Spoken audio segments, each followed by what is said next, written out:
And Peter Bergen joins me now with this exclusive report. Peter, in addition to meeting bin Laden, you also visited the compound where he was killed.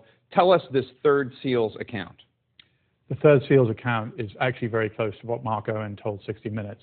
The point man saw bin Laden stick his head out of his bedroom, shot him, mortally wounded him, and then two more SEALs came in and finished him off on the floor, Mark Owen and the shooter in the Esquire article. So what the difference here is, in the shooter in the Esquire article, you know, as you said in your piece, shoots bin Laden while he's standing up. He looks like he's maybe going to go for a gun. The SEAL Team 6 member I spoke to said that's completely false.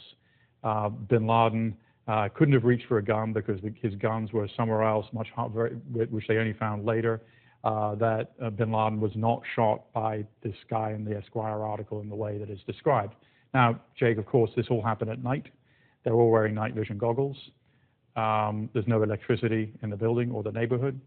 It is a confusing situation. But that said, there seems to be a preponderance of people saying that the Esquire account is not an accurate account. And what's the biggest discrepancy between these accounts? Is it just who pulled the trigger? It's partly who pulled the trigger, and I think, you know, one account is much less heroic than the others. And it's interesting, the people pushing what they say is the real account is the one that isn't that heroic, where bin Laden is sort of finished off on the floor. He's kind of, there's a lucky shot, as opposed to a, you know, man to man.